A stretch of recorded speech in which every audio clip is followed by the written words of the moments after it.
সকালে ঘুম থেকে উঠেই কিচেনে চলে আসলাম রান্না করতে গিয়ে নাস্তা তৈরি করব। তো আজকে হালুয়া পরোটা তৈরি করব। প্রতিদিনই কিছু না কিছু খাওয়া হয়, তো অনেক দিন ধরে আর কিছু কাপড় জমে গিয়েছিল, তো সেই কাপড়গুলো ভিজিয়ে দিচ্ছি। আমার রুটি বানানো হয়ে গেছে, তো এক পাশে আমি রুটি ভাজতেছি, আরেক পাশে কাপড় ভিজিয়ে দিতেছি যাতে আমি দ্রুত কাজগুলো শেষ করতে পারি। আর গরম পানি দিয়ে কাপড় ভিজালে না কাপড়ের ময়লা দ্রুত উঠে যায়। তো আমার ইচ্ছা আছে আমি কাজটা শেষ করে আমি একবারই গোসল করে ফেলবো, তখনই কাপড়গুলো ধুয়ে ফেলবো। তো কাপড়গুলো আমার ভিজানো হয়ে গেছে, এখন রুটি ভেজে নেব। তো রুটি ভাজতে আমার বেশিক্ষণ সময় লাগবে না। আর ঘর দুয়ার তো ঝাড়পোছ করতে পারিনি, কারণ আমি যখন উঠেছি তখন ওরা দুজন ঘুমিয়েছিল, যার কারণে। আসসালামু আলাইকুম এভরিওয়ান, সবাই কেমন আছেন? আলহামদুলিল্লাহ ভালো আছি, আশা করছি তোমরা সবাই ভালো আছো, সুস্থ আছো। তো সকাল সকাল ঘুম থেকে উঠে অনেক কাজ সেরে ফেলছি। অবশ্য দেখলে তো কাপড় ভিজাইলাম, তো কাপড় ভিজানোর পরে কাপড়গুলো ধুয়ে ফেলছি, কারণ অনেকক্ষণ হয়েছে তো ভিজানো।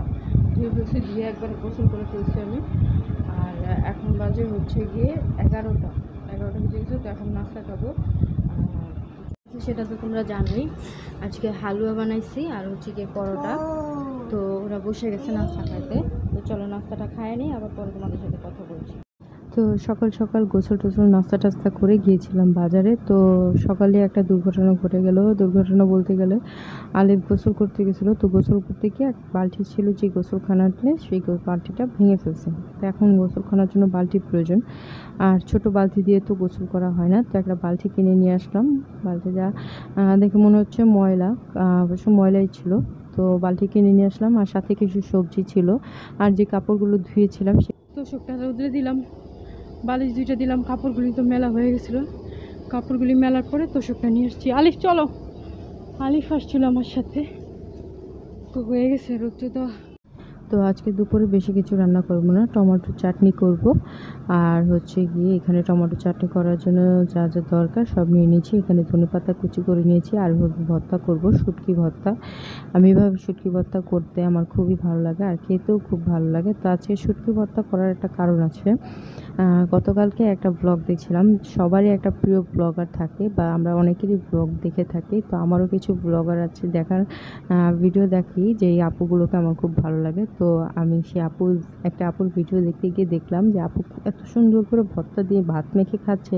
তার ভাত খাওয়া দেখে না আমার ওই সময় খেতে মনে হচ্ছিল, কিন্তু তখন তো খাওয়া সম্ভব না। তো আমি সকাল সকাল সব কাজ সেরে টেরে বাজারে যেয়ে তারপর যখন জিনিসপত্র নিয়ে আসলাম, ভর্তা তৈরি করলাম। ভর্তা খাইতে কিন্তু অনেক মজা লাগে। কার কার খাইতে মন যেতেছে কমেন্ট করে জানাও।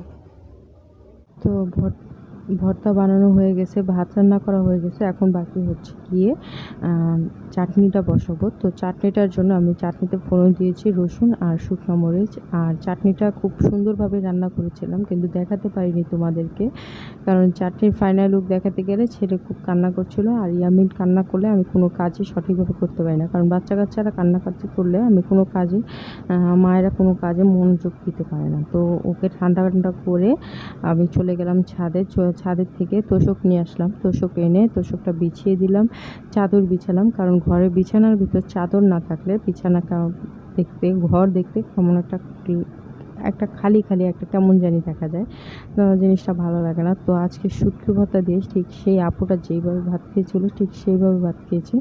আসলে ভর্তাটা দেখেই শান্তি, খেয়ে শান্তি কিনা, শান্তি তো ঠিক আছে, কিন্তু চোখে দেখে যেটা দেখে শান্তি হবে সেটার মতো শান্তি এই দুনিয়াতে আর কিছু নেই। চোখ যেটাকে ভালো লাগে সেটাই সবচেয়ে বড় কথা। চোখ আর মন ভালো লাগাই হচ্ছে গিয়ে বড়। তো চাটনিটাও খুব মজা হয়েছিল, কিন্তু চাটনিটা শেয়ার করতে পারলাম না, অবশ্যই আরেকদিন শেয়ার করব তোমাদের সাথে চাটনি রান্না করাটা। তো চলো আমি খাবারটা খেয়ে নিই, পরে আবার তোমাদের সাথে কথা বলছি। কিন্তু অনেক ঝাল হয়েছিল ভর্তাটা। কম আসলে কম না, কাপটা ইয়া তো এই জন্য এরকম মনে হচ্ছে। চা তৈরি করলাম, চা খাবো। ঘুমাইছিলাম, একটু শুয়েছিলাম, শোয়ার কারণে মাথাটা অনেক জ্বালা করতেছে। আবার সকালেও চা খাইনি, এই জন্য মাথাটা আর একটু বেশি জ্বালাতন করতেছে। আজকে গরমটা পড়ছে বিশাল করে, খুব খারাপ লাগতেছে। চলো চাটা খাই, পরে আবার আসছে। তো আলিফকে পড়তে বসাইছি, তো এখানে আলিফ পড়তেছে, আর এই দেখ ইয়ামিন কি করতেছে। ইয়ামিন শুধু খাতা ছিঁড়ে, পড়তে বসলে ইয়ামিন এরকম করে। কথা বলছিলাম সেই হতে বিকেলবেলা 4টা বাজে না ইয়া খাওয়ার সময়, চা খাওয়ার সময় আর কথা বলতে পারিনি। তো ভিডিওটা আর কন্টিনিউ করব না, কারণ ভিডিওটা শেষ করে দেবো। রাতের কোনো কাজ নেই, এখন আলিফকে একটু পড়তে বসাইছি। তার কারণ হচ্ছে গিয়ে অনেক দিন যাবৎ আলিফকে পড়তে বসানো হয় না, ঈদের বন্ধ গেছে, রোজায় গেছে, ছুটি টুটি এগুলিতে আর পড়ানো হয়নি। তো যেহেতু পিছনের পড়াগুলি ভুলে যাবে তাই ওকে পড়তে বসালাম, আর সামনের সপ্তাহ থেকে তো স্কুল খোলা।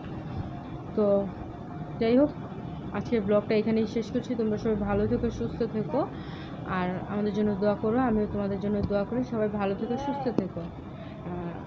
আর আগামী দিনে একটা ব্লগ দেখার স্বাগত জানিয়ে আজকের ভিডিও থেকে বিদায় নিচ্ছি। আল্লাহ হাফেজ।